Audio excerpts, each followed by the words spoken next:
Mino, jadi si Mino itu kan di sini. Oh Nah, iya, di sini tuh bekas suntikannya ada. Nah, itu tuh kalau disuntiknya lumayan lah sakit. lumayan ya. Ya, suntikan itu kan ada dua dan jarumnya emang yang ukurannya gede gitu. Segede apa kalau boleh tahu? Aku tuh paling takut sama jarum suntik. Hampir. Sebesar ujung bolpen gitu loh. Oh, ujung baik, bolpen. baik, baik, baik. Oh, jadi ada tetap ya meskipun udah ratusan kali gitu tetap ada rasa sakit itu tetap Iya. ada ya. Paling Baik, ya baik, baik. udah apal aja rasanya gitu. Udah apa rasanya. Mungkin ada pain tolerance yang lama-lama kalau Iya. misalnya semakin sering. Nah sekarang selanjutnya aku pengen nanya sama Kak Riri nih. Kak Riri awal-awal gimana sih perasaannya? Apakah ada kepanikan? Terus kalau misalnya pasti ada ya panik gitu ya. Gimana Ada karena nggak tahu kan banget. dari awam gitu ya. Mungkin nggak tahu apa-apa tentang cuci darah. Terus tiba-tiba masuk ke proses itu mengalami itu. Ada nggak sih kepanikan? Terus gimana cara menanggapi kepanikan itu Kak Riri? Ada apalagi di 2 tahun pertama itu benar-benar masih tidak tahu harus Sampai ngapain. 2 tahun pertama itu masih tetap bingung. Di saat kita sama-sama apalagi kayak Sarah belum menerima keadaan. Oh jadi sempat juga ada proses tidak menerima keadaan Ada itu di ya? tahun-tahun awal. 2 tahun lah Dua kurang tahun lebih awal. baru bisa. Nah masa-masa 2 tahun itu paling berat karena kan fisiknya juga masih sangat tidak stabil, mental Iya, juga iya, belum betul. stabil. Jadi kayak sesek setiap malam ke IGD kayak bisa seminggu 2 kali ke 3 kali ke IGD. Seminggu 2 atau 3 kali. Dirawat kayak tiap bulan dirawat. Panik pasti tapi kan kalau aku panik gimana ya sih jadi paling Wah. panik sendiri aja sendiri gimana ya Betul, Allah. betul. Jalanin aja sambil hati ya Allah ya Allah. Iya, iya. Terus ini kalian berdua nih ya, aku mau nanya, ada gak sih sebenarnya amalan gitu yang kalian jalanin rutin gitu. Kalau aku lihat di video tuh gitu, aduh Masya Allah bisa ngejalaninnya tuh dengan santai gitu, dengan biasa aja. Aku tuh penasaran banget, ada gak sih amalannya apa gitu? Kalau aku pribadi ya, aku sebenarnya ada ya, sebenarnya ada amalan. Jadi Apa tuh kalau boleh tahu? sebenarnya banyak ya aku. Wiridannya tuh aku, Oh, wiridan. pokoknya aku prinsipnya dari maghrib sampai ke sebelum maghrib aku harus baca amalan itu. Apa itu? Apa tuh amalannya? Kita Apa? jadi penasaran. Apa dong? Boleh nggak? Apa malahnya? Eh, Pertama aku baca surah Al-Baqarah ayat terakhir. Oh iya. Oh, baik. Iya, Amanah Rasul. Amanah Amanah Rasulullah Rasul. Bimau. Terus aku baca laqad ja'akum rasulun min anfusikum. Masya Allah. Masya Allah berapa kali? Eh, Itu jaminan Nabi loh. Siapa yang baca di pagi hari, aku jamin minimal hidupnya sampai minimal 3 kali. 3 kali. minimal Kalau 3 bisa kali. 10 kali sekarang. Insya Allah. Ustaz. 10 kali di subuh, 10 kali di maghrib ya. Nanti di backstage kasih Kalau tahu saya aku ya. Aku juga pengen tahu nih amalannya jadinya nih Masya Allah. Ada lagi nggak? Ada lagi nggak? Kalau sama istri gitu sama Nah paling bareng. hari-hari ada. Doa Nabi Ayub yang selalu diajarkan Oh, Rabbi iya. Ani Ya, benar, salah Masih satunya itu ya, betul. Kayak setiap aku masak, setiap aku bahkan nuangin air putih untuk Yasir itu Masya ada Allah. sholawat dan doa itu. Apapun yang aku lakukan untuk Yasir pasti aku pakai selipkan doa itu. Waduh, Masya Doa Nabi Allah. Ayub Pak Ustadz. Keren banget. Jadi mungkin ini nih jamaah yang ada di rumah mungkin penasaran kan kenapa bisa menghadapi ujiannya itu kalau lihat di video dengan santai. Sekarang juga ya aku lihat langsung kita ngobrol-ngobrol, mereka tuh santai banget gitu. Itu ternyata amalannya Masya Allah. Kita yang ngilu. Kita yang iya benar. Baik kalau gitu kali ini Mas Yasir terima kasih ngobrol-ngobrolnya. Iya, Sementara itu dulu sama-sama. nanti kita ngobrol-ngobrol lagi ya. Boleh silakan Iya, duduk Kak. kembali. Terima kasih. Tepuk tangan dulu dong Bu. Ya Allah. Luar biasa pasangan muda yang benar-benar menginspirasi juga mengedukasi kita semua ya Masya Allah. Kita lanjutkan lagi pembahasannya. Saya mau panggilkan dulu nih guru kita Ustadz Syam. Ustadz Siap. Syam mohon izin nih. Oke. Aku mau nanya Ustadz Syam. Ustadz Syam bener gak sih katanya nih ujian yang kita dapat itu tuh karena permintaan atau doa-doa kita yang katanya terlalu muluk-muluk atau misalnya maksa. Ih, jangan dong. Aku tuh jadi penasaran makanya. Nah ini tolong diluruskan Ustadz Syam kalau misalnya ada yang salah silakan. Baik, bismillahirrahmanirrahim. Guru Ustadz Maulana Habib Muhammad, Bang Yasir dan Mbak Riri dan seluruh jamaah yang dimuliakan Allah Subhanahu wa taala. Al-Qur'an surah Al-Qasas ayat 24 25. A'udzu billahi minasy syaithanir rajim. Allah. فسقى لهما ثم تولى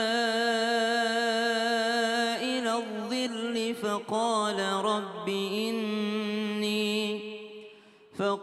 رب إني لما أنزلت إلي من خير فقير فجاءته إحداهما تمشي على استحياء قالت إن أبي يدعوك ليجزيك أجر ما سقيت لنا فلما جاءه وقص عليه القصص قال لا تخف نجوت من القوم الظالمين.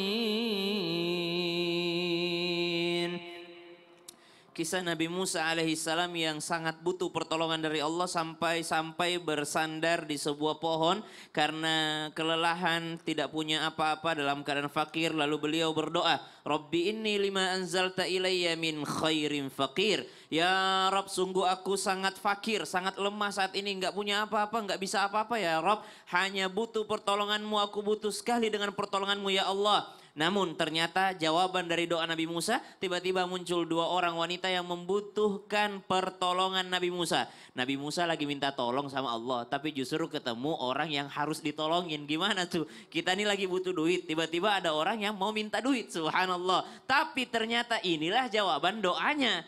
Ketika engkau meminta tolong kepada Allah Subhanahu wa taala, bisa saja pada saat itu Allah mengujimu gimana engkau nolongin orang. Pada saat engkau nolongin orang, maka pada saat itulah pertolongan Allah bercucuran, subhanallah. Jadi kalau ditanyakan tadi, bisa jadi nggak ujian itu karena doa-doa kita? Bisa jadi, tapi untuk menguji apakah kita akan terus berdoa atau justru malah putus asa. Waduh, jadi kalau contoh misalnya kita lagi butuh uang banget, ya Allah tambahkan rezekiku. Tiba-tiba ada orang yang malah minjem duit. Nah itu dia, subhanallah. Iya kan? Bisa jadi pada saat kita ngasih justru di situ rahmat Allah datang. Nah, Masya Allah. Baik, balik lagi ke Allah resepnya. senantiasa Terima kasih. menolong Ya, hamba. gimana? Itu lagunya. Selama hamba Wah, ini saya itu belum hafal. menolong saudaranya. Jadi Allah itu senang kalau kita saling tolong menolong sesama hambanya. Meskipun nadanya agak miss sedikit tapi kita wajarkan, kata Ustadz Maulana ya, namanya juga ya. Nadanya meleset dikit nggak apa-apa, namanya juga Ustadz Maulana. Oh banyak ya Bim melesetnya. Saya nggak berani ngomong banyak. Baik, Masya Allah, tabarakallah. Jamaah yang ada di studio maupun jamaah yang ada di rumah nih. Biasanya kan kita kasih kesempatan jamaah untuk bertanya. Nah sekarang kita kasih kesempatan guru kita Ustadz Maulana untuk bertanya. Nah kira-kira Ustadz Maulana mau nanya sama siapa sih? Ayo Saya Ustadz. mau nanya, mau tahu nggak siapa yang mau nanya? Saya sih mau tanya ibu ini. Yang mana sih yang pakai Tapi, cadar dong? Ini iya. seperti wanita yang di ayat cinta gitu loh. Bukan.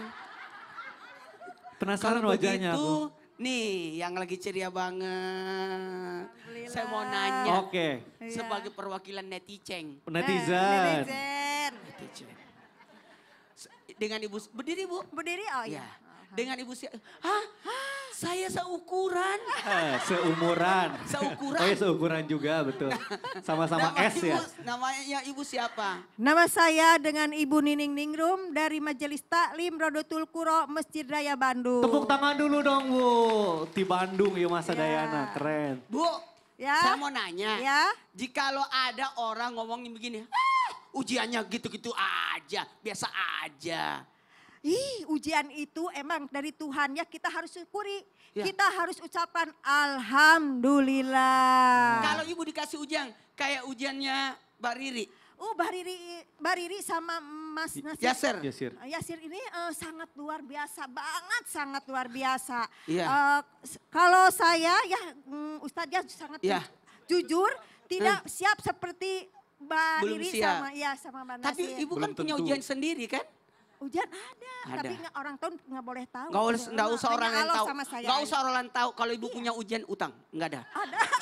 Itu namanya disebutin. Ustadz silakan Ya, Ustadz, makasih ya. mohon penjelasannya nih. Tanpa menggurui, hanya mengingatkan. Mbak Riri, Mas Yasser, Habib, Yasir. Obi ganti nama-nama orang. Masih mending bukan Nasir. Satu hal buat kita. Mohon maaf tanpa menggurui. Orang diuji itu pasti ada maksud Allah di situ. Tidak ada manusia tidak diuji. Orang miskin diuji. Orang kaya diuji. Betul tidak? Orang Ya itulah, semua diuji, betul tidak? Orang cantik diuji, yang kurang cantik, ya berarti ibu, ya, yang cantik kan, ya Allah. Tahu nggak ujian itu sebenarnya ujian itu untuk mengangkat derajat. Orang tidak mungkin naik kelas kalau tidak ikut ujian. Oh, bisa jadi orang yang sakit diuji itu berguguran dosa-dosanya, diangkat derajatnya. Dan semoga orang yang diuji itu bukan hanya naik derajat imannya, tapi juga diluaskan rezekinya. Karena rezeki itu bukan masalah uang, kebersamaan.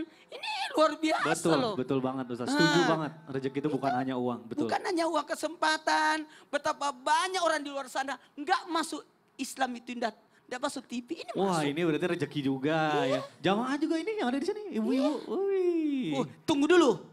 Ada orang diuji, diangkat derajatnya. Ada orang diuji, digugurkan dosanya. Ada orang diuji, diluaskan rezekinya. Masya Allah, amin amin ya Allah ya Rabbal Alamin. Tergantung siapa yang diuji. Nah itu dia. Dan bagaimana menyikapi ujian. Menyikapinya, bagaimana meresponnya ya. Ayo, dah.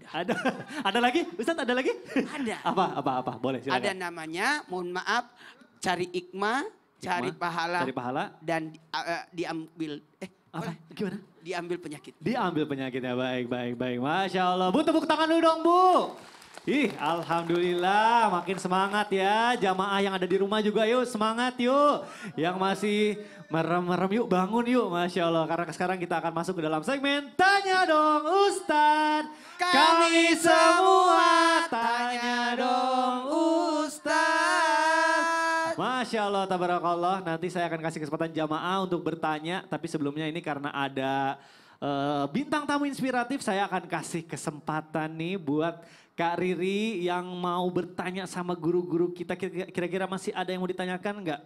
Ada sih Kak. Boleh, langsung aja silakan mumpung lagi di Islam itu Indah. Mau tanya sama Habib Muhammad boleh? Habib Muhammad Syahab, boleh. Silakan Habib.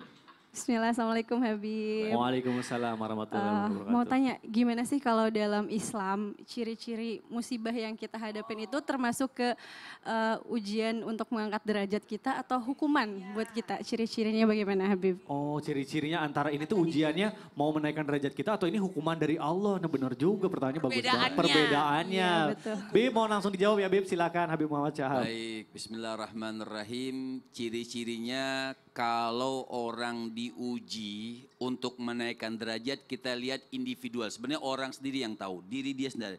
Dia ini orang yang baik atau orang yang tidak baik. Orang yang bertakwa kepada Allah Subhanahu wa taala atau orang yang tidak bertakwa. Misal contoh, ada sedikit cerita dari kisahnya Nabi Allah Daud alaihi salam. Nabi Allah Daud itu Mikdad punya teman akrab, apa namanya, betis ya, apa? Besti. Ya. Kalau Tadi betis, betis ini buat nendang Iya. bola biasanya Bib. Ya itulah ya. Nabi Allah Daud ini punya teman akrab. Teman akrab ini diponis. Diponis bukan sama dokter. Kalau Yasin mungkin sama dokter. Bisa iya, bisa enggak. Ini diponis langsung sama Allah. Sampaikan sama temanmu itu 50 hari lagi dia mati. Ya. Bingung nih, misalnya Ustadz Maulana diponis 50 hari. 50 tahun, 50 tahun. Ya. Meninggal misalnya. Jadi diponis, bingung kan temannya ini, bingung. Amal apa yang harus dia lakukan? Ini kan ujian berarti. Dia orang baik, orang yang dekat sama Nabi Daud. Berarti dia orang baik, ini ujian. Ciri-cirinya kenapa? Dia orang baik. Sampai singkatnya hari ke-50 dia mau meninggal dunia, dia bingung mau ngapain lagi. Pokoknya dia berbuat baik, hanya dia pengen masak. Dia sedih, pokoknya dia pengen masak yang enak sedikit saja. Buat Nabi Allah Daud, dia pengen meninggal di sebelah Nabi Allah Daud. Di tengah jalan diuji lagi. Ada orang minta lapar banget. Orangnya agak pendek, suka bawa tongkat gitu kan. Saya dong. Lapar ini. Lapar banget sudah. Akhirnya bingung, ini makanan buat Nabi Allah Daud atau buat ini orang yang pakai tongkat tadi. buat Nabi Allah Daud atau Ciri-cirinya ini kok orang? mirip siapa dari Iya. tadi saya. Akhirnya dia sudah kasih sama apa namanya yang kasih tongkat tadi. Iya. Dikasihin. Dia jalan ke Nabi Allah Daud. Tapi sebelum dia sampai Allah kirim dulu malaikat ke Nabi Allah Daud, sampaikan sama temanmu, dia nggak jadi aku matikan hari ini 50 hari, tapi aku perpanjang umurnya 50 tahun. 50 tuh, wah. Jadi ada ujian, innama fil man'i al-ata, kata Sayyidina Imam Ja'far Shadiq, di situ ada ujian, di situ ada rahmat. Jadi kalau orang yang baik namanya ujian. Tapi kalau orang yang jahat itu namanya cobaan akan menurunkan derajatnya atau dia dibikin taubat oleh Allah Subhanahu wa taala. Waduh, Masya Allah. Nah ini pentingnya berarti kita berhusnuzon terus ya sama Allah. Harus. Ya. Dan memperbaiki diri supaya kita jadi orang baik ya Habib ya. Betul. Itu, baik. Terima kasih Habib Muhammad Syah, Masya Allah. Mudah-mudahan terjawab. Langsung salaman.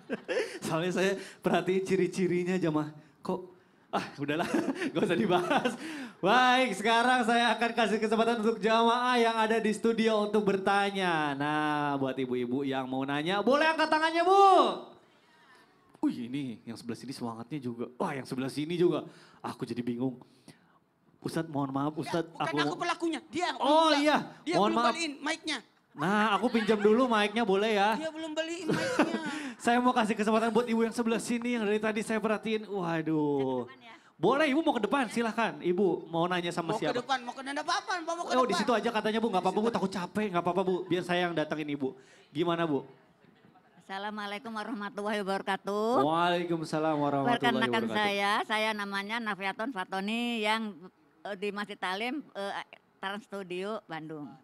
Siap Ibu, Saya pertanyaan. ingin bertanya sama Ustaz Syam. Ustaz Syam, baik. Siap. Bagaimana sekarang ini orang-orang banyak yang putus asa karena dapat ujian dari Allah. Apakah Allah itu tidak akan memberi bantuan pada mereka yang mendapat ujian itu Ustadz? Itu aja yang saya tanyakan. Makasih. Oh baik, Assalamualaikum baik, warahmatullahi baik, baik. wabarakatuh. Jadi orang itu tuh sanggup atau enggak menjalani ujiannya gitu ya Bu. Baik, Ustaz Syam mau langsung dijawab ya pertanyaannya silakan. Baik, bismillahirrahmanirrahim. Mohon izin guru-guru kami dimuliakan Allah Subhanahu wa taala. Ketika seseorang putus asa, maka pada saat itulah syaitan akan menggoda mereka dengan semakin kuatnya godaan syaitan tersebut. Kenapa? Karena salah satu yang sangat ditekankan dalam Islam adalah jangan berputus asa. La tayasu mir rahmatillah. Jangan pernah berputus asa dari rahmatnya Allah Subhanahu wa taala. Itulah kenapa ketika kita membaca daripada kisahnya Nabi Ayub alaihissalam ketika diuji sakit, ternyata Nabi Ayub alaihissalam tidak berpasrah diri hanya dengan begitu saja dengan duduk terdiam, tidak. Tapi Nabi Ayub alaihissalam ketika melapor kepada Allah, wa ayyuba idznada rabbahu anni massani ad-dhurru wa anta arhamur rahimin. Dia bilang sama Allah Subhanahu wa taala, "Ya Rabb, anni massani ad-dhur." Sungguh aku merasakan sakit ini, ujian ini ya Allah, tapi Engkau Maha Pengasih, Maha Penyayang. Tiba-tiba jawaban dari Allah bukan tiba-tiba disembuhkan, tidak, tapi Allah Subhanahu wa taala memerintahkan Nabi Ayub untuk menghentakkan kakinya, nanti keluar mata air, dari mata air itu Nabi Ayub mandi, sisanya Nabi Ayub minum sehingga disembuhkan oleh Allah Subhanahu wa taala. Apakah Allah tidak mampu langsung sembuh aja? Mampu Allah, kun fayakun. Tapi kenapa harus disuruh mandi dulu, disuruh minum dulu? Subhanallah, ini mengajarkan kita bahwa manusia diwajibkan untuk berikhtiar semaksimal mungkin. Manusia itu diperintahkan bergerak semaksimal mungkin. Tubuh ini urusannya ikhtiar, tapi hati ini urusannya tawakal. Waduh, Jadi keren. tubuh tugasnya ikhtiar, Ikhtiar. hati tugasnya tawakal. Jangan sampai hati ini putus asa, karena kalau hatinya sudah putus asa, maka tubuhnya ikut susah untuk berikhtiar. Waduh, Masya Allah. Jadi positive thinking terus sama Siap. Allah ya. Baik, terima kasih Sama-sama, Ustaz Syam. Smigdan. Mudah-mudahan terjawab ya Bu. Masya Allah. Baik, nah sekarang saya akan kasih kesempatan untuk bintang tamu kita nih Mas Yasir. Mungkin masih ada yang mau ditanyakan sama guru-guru kita, silakan Mas Yasir. Mau tanya ke Habib Muhammad. Habib Muhammad Syahab lagi baik. Habib. Ya, mau bertanya, Assalamualaikum Habib, izin Waalaikumsalam. mau bertanya ke Habib. Dalam Islam sebenarnya boleh gak sih seorang lelaki khususnya suami gitu ya menyembunyikan segala kesedihannya di depan istri? Ya. Soalnya kan akibat dari ujian yang kita alami itu kadang suka takut buat istri sama anak tuh malah kepikiran terus. Atau emang harus diceritakan atau harus dipendam aja sendiri gitu Habib? Baik, Habib mohon langsung dijawab aja, Habib Masya silakan. Allah. Begini, kita punya masalah. Sebenarnya kita lihat masalahnya itu apa. Istri ini teman hidup, teman kita sehari-hari. Jadi ketika kita punya masalah, boleh atau tidak cerita sama istri, kita lihat permasalahannya. Apabila kita menceritakan sama istri, sekiranya bikin istri jadi pikiran, jadi bingung, jadi resah, dan selama itu kita bisa simpan di dalam diri kita, dan kita bisa menyelesaikan sendiri, ya tidak perlu kita menceritakan. Misal contoh permasalahan kerjaan yang di luar misalnya. Yang bikin ruwet, yang bikin repot, yang segala macam, sebenarnya kita tidak usah ceritakan. Kita pulang tetap tersenyum. Masya Allah, itu yang dilakukan saya punya guru, Ustadz Maulana. Waduh, jadi apapun masalahnya pulang ke Dia rumah senyum aja, senyum Gitu. dia. Tapi apabila permasalahannya itu masalah kehidupan, ke depannya apa segala macam, boleh kita musyawarahkan dengan istri. Sharing. Sharing, Ya, baik, ya. Masya Allah. Terima kasih Habib Muhammad Terima kasih. Syahab. Mudah-mudahan terjawab ya Mas Yasir ya. Masya Allah. Baik jamaah jangan kemana-mana karena setelah ini kita akan kembali lagi tetap di Islam Itu Indah. Jamaah, oh jamaah. Alhamdulillah.